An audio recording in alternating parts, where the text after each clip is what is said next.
tensions are high.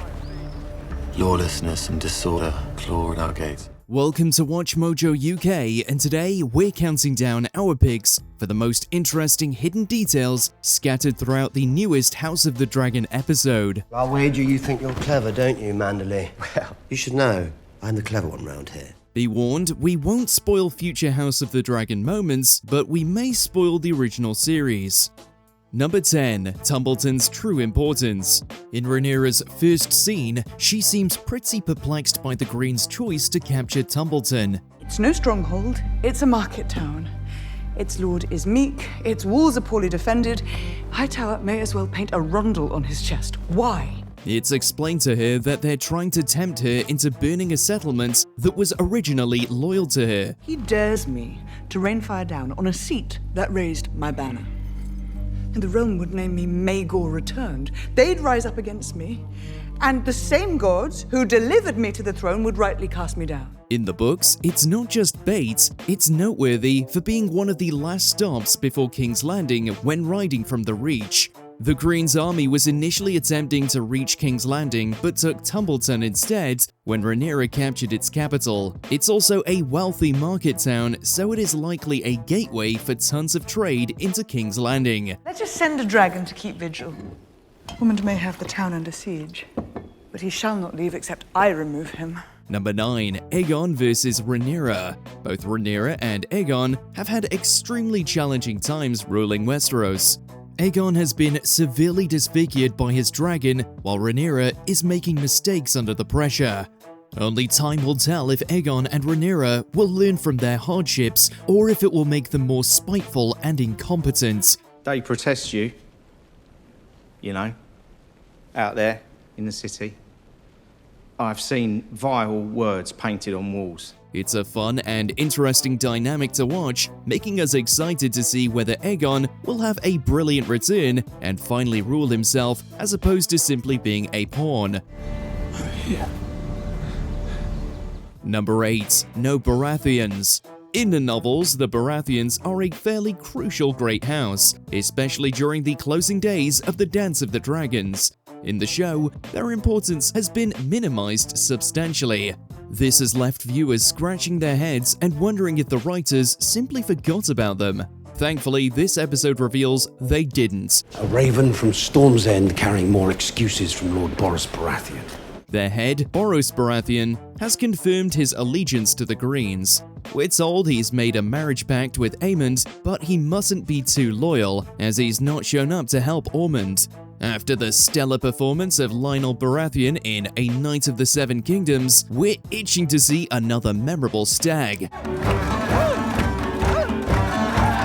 Number 7. Helena's baby.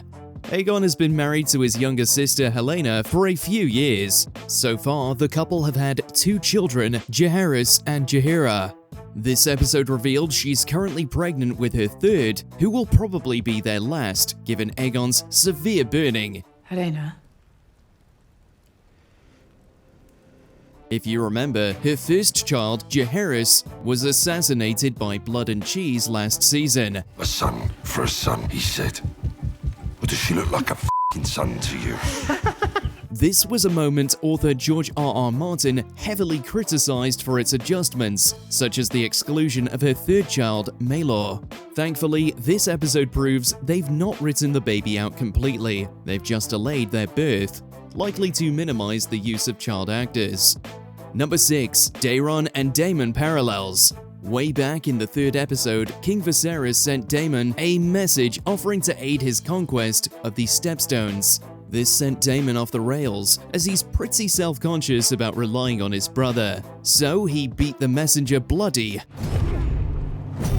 In the latest episode, we get an interesting parallel between Daemon and Daeron. Aegon's younger brother seems to see what's coming, so he tells the messenger to run as soon as possible. No.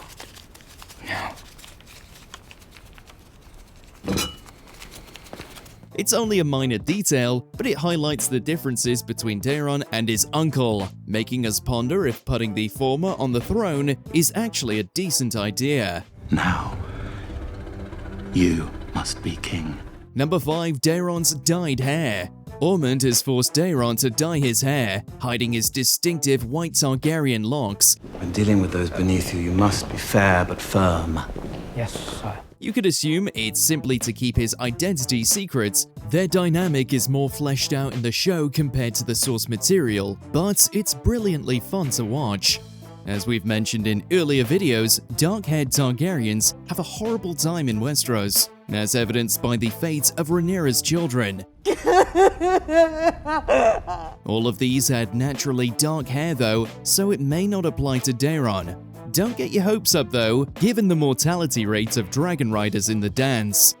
Number 4. Rhaenyra and Daenerys parallels. Do not be afraid. I've come to make things right.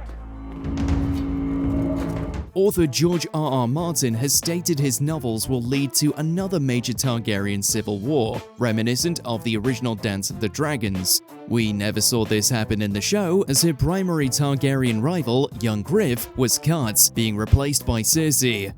Still, it's pretty obvious how many parallels there are between Daenerys and Rhaenyra.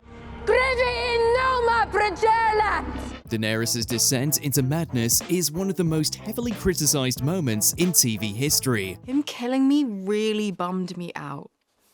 Kinda rude. It's so controversial that Emilia Clarke claimed it made her livid, so Rhaenyra's potential downfall could be a way for them to fully flesh out a Targaryen's madness.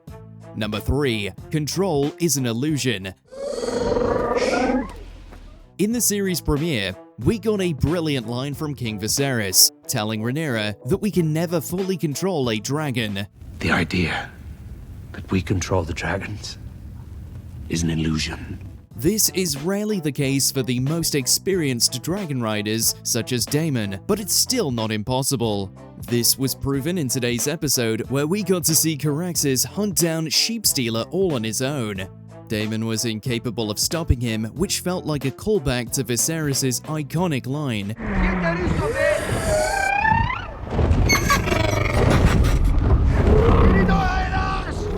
In the source material, this doesn't happen at all, as Sheepstealer is tamed and ridden by Nettles, a character the show has replaced with Rhaenyra.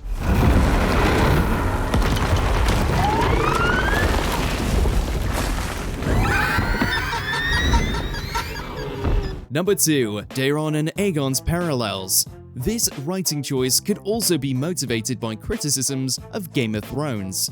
A favorite plotline of book readers features Jon Connington and young Griff, the latter secretly being Aegon Targaryen, absent from the TV show. Griff's currently on his way to depose Cersei, hoping to become Aegon VI. Importantly, Griff dyes his hair to hide his identity, something Daeron is also doing here. Fans have pointed out the clear parallels between the two budding rulers, with both Ormund and Connington having ulterior motives for helping the would-be rulers. I have risked much and more to raise you up. Surely you do not wish to disappoint me. Ormund's seems much less interesting than Jon Connington's so far, who is doing it on account of his romantic feelings for the late Prince Rhaegar. Number 1. Ormund's Andal supremacy. Ormund is becoming the primary antagonist of Season 3, but this is the first episode where he's been significantly developed. Useless craven!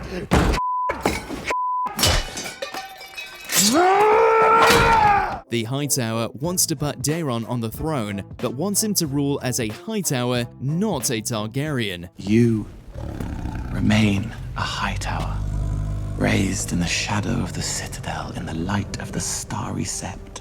This, combined with the rest of his scenes, reveals he's a bit of an Andal supremacist. They're one of Westeros' primary ethnic groups, but the Targaryens are Valyrians. Ormund dislikes being ruled by what he sees as a foreign monarch and would like to see an Andal on the throne for a change.